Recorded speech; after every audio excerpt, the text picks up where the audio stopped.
Subscribe कीजिए हमारे channel नूर रज़ा को और बेल आइकन को प्रेस कीजिए जिससे आपको हमारी न्यू वीडियो की नोटिफिकेशन मिलती रहे। याद रखें, अगर कर्ज देने की ताकत हो तो अल्लाह के हबीब सल्लल्लाहु अलैहि वसल्लम का फरमान है, जिसको मलफूजात में इमाम अहले सुन्नत ने बयान किया है कि कर्जा देना सदका देने से ज्यादा अफजल है। बल्कि मेरे आका सलात व तस्लीम फरमाते हैं, अगर तुम में से कोई किसी को कर्जा देता है और जब तक वो कर्जा वापस नहीं मिल जाता तो हर दिन उतनी रकम सदका करने का सवाब अल्लाह कर्जा देने वाले के नाम आमाल में अता करता है। यानी अगर तुमने किसी को 50 रुपए दिए, 200 रुपए दिए या 500 रुपए दिए, तो जब तक वो 500 वापस नहीं आएंगे अल्लाह रब्बुल इज्जत के फरिश्ते हर दिन 500 का सदका तुम्हारे नामे आमाल में लिखते रहेंगे। जरा सोचो तो सही, इमाम अहले सुन्नत ने अपने दौर में कहा था, अगर हमने 200 किसी को दे दिया तो जब तक वापस नहीं आते 200 का सदका रोजाना हमारे नामे आमाल में लिखा जाएगा। इमाम फरमाते हैं किसमें ताकत है रोजाना 200 रुपए सदका दे। यानी उस दौर में जबकि 4 आने के अंदर महीने भर का सामान आ जाता था, उस वक्त इमाम ने फरमाया किसकी ताकत है कि 200 रुपए सदका करे। अल्लाह अकबर। तो सदके से अफजल कर्ज देना है, इसलिए कि भिखारी हर दिन मांगने आते हैं, जरूरत हो तो मांगते हैं, जरूरत ना हो तो मांगते हैं। लेकिन अल्लाह अकबर, कर्जदार उसी वक्त कर्जा मांगता है जब उसको अशद जरूरत पड़ती है। अगर कर्जे को आम कर दिया जाए तो सूद पर कंट्रोल किया जा सकता है। मेरे प्यारे आका सल्लल्लाहु अलैहि वसल्लम के प्यारे दीवानों, लेकिन अफसोस की बात तो ये है, कर्ज लेने वाले लौटाते नहीं और देने वाले देते नहीं। लोग कर्जा लेकर कहते हैं भाई दिया किसको है जो इनको देंगे। लेकिन सुन लो, अगर आप शहीद भी हो जाएं तो कर्जा आप पर माफ नहीं हो सकता। बल्कि यहां तक फरमाया गया, अगर किसी का 1 पैसा कर्जा लिया और अदा न किया तो उसके एवज में आपको 27 नमाजें बाजमात देनी होगी। अब आप मुझे बताएं, 1 पैसे के बदले में 27 नमाजें बाजमात अदा देनी होगी और 100 पैसों का 1 रुपया बनता है।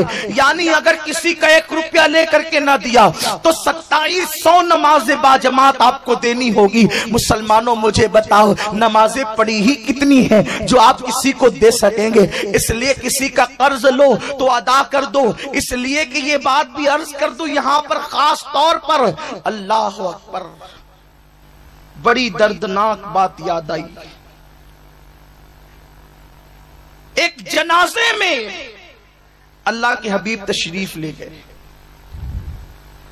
जरा तसव्वुर करें वो जनाजा कितना खुशनसीब होगा जिसमें इमामुल अंबिया तशरीफ ले जाए, नबियों के इमाम तशरीफ ले जाएं। उनका नाम नमाज जनाजा में आए तो मैयत की मगफिरत हो जाए।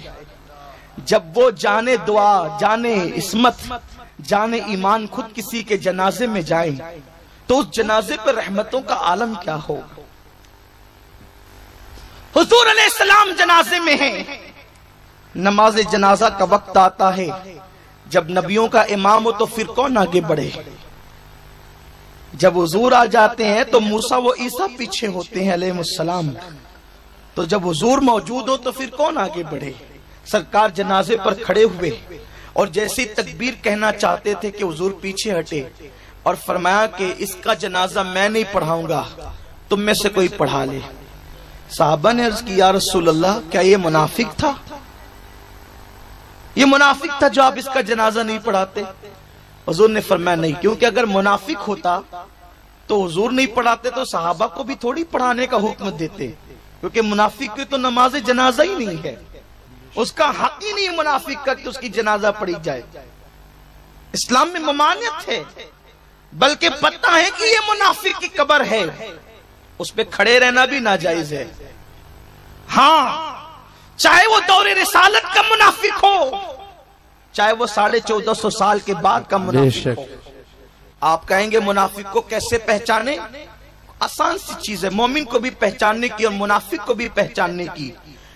उस दौर के मोमिनों का अकीदा देखो, इस दौर के लोगों का अकीदा देखो। उस दौर के मोमिनों के अकीदा की तरह जिसका अकीदा होगा वो मोमिन होगा, और उस दौर के मुनाफिकीन के अकीदे की तरह जिसका अकीदा होगा वो मुनाफिक होगा। तो मोमिनीन का अकीदा तो यह है कि हुजूर को गैब है, حضور حاضر و ناظر ہے، حضور کو معراج میں اللہ کا دیدار ہوا، حضور صلی اللہ علیہ وسلم قاسم نعمت ہے، حضور مالک جنت ہے، حضور مالک کوثر ہے۔ یہ اس دور کے مومنین کا عقیدہ ہے، اور قرآن نے یہی کہا وَإِذَا قِيلَ لَهُمْ آمِنُوا كَمَا آمَنَ النَّاسُ، ایسے ایمان لاؤ جیسے میرے حبیب کے صحابہ ایمان لائے۔ اور منافق کا عقیدہ کیا ہے؟ نبی کو علم غیب نہیں۔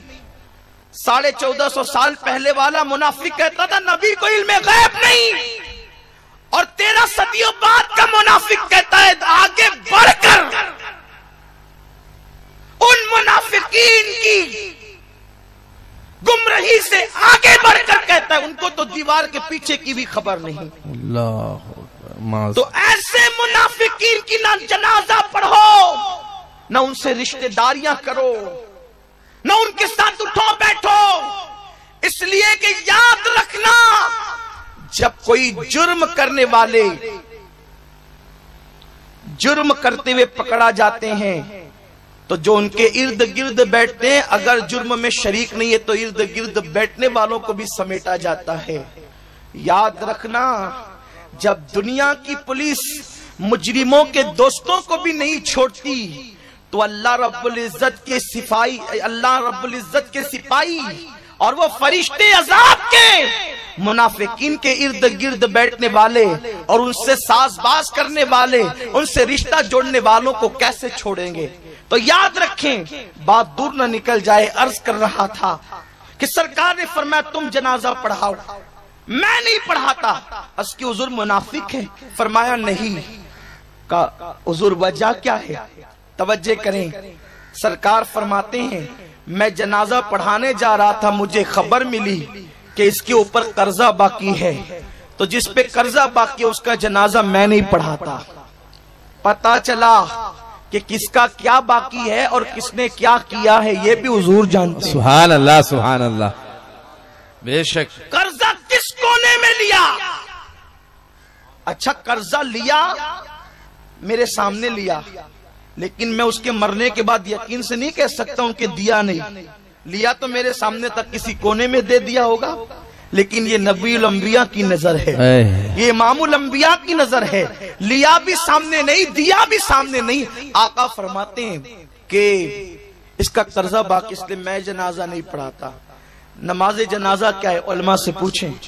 یہ بزرگ عالم دین سید منصور صاحب ہیں، مولانا ظہیر صاحب ہیں، مولانا الطاف صاحب ہیں، ہمارے اور دیگر علماء کرام ہیں، ان سے پوچھیں۔ نماز جنازہ یہ حیت کے اعتبار سے نماز ہے، لیکن یہ حقیقت کے اعتبار سے مغفرت کی سفارش ہے کہ اللہ اس کی مغفرت کر دے، یہ دعائے مغفرت ہے حقیقت میں،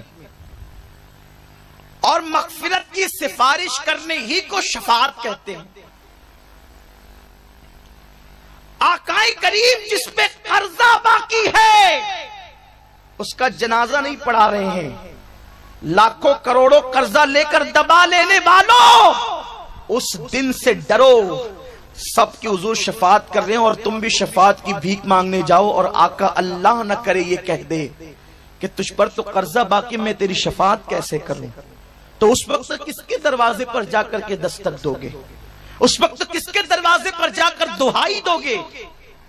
خدا ناراض ہے تو منانے کے لیے مصطفیٰ کا در ہے، لیکن حضور ناراض ہو جائیں تو جاؤ گے کہاں؟ اہل سنت کے امام اسی لیے تو کہتے ہیں غضب سے ان کے خدا بچائے، غضب سے ان کے خدا بچائے، جلال باری عتاب میں ہے۔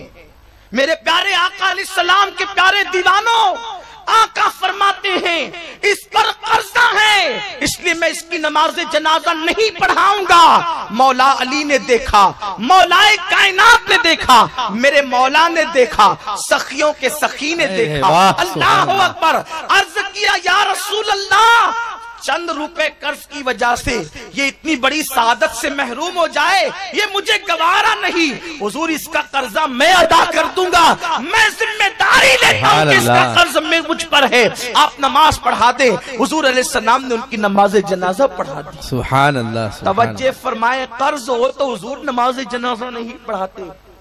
اس لیے ہمیں سوچنا چاہیے، لینے والوں کو دینے کے لیے جلدی کرنا چاہیے۔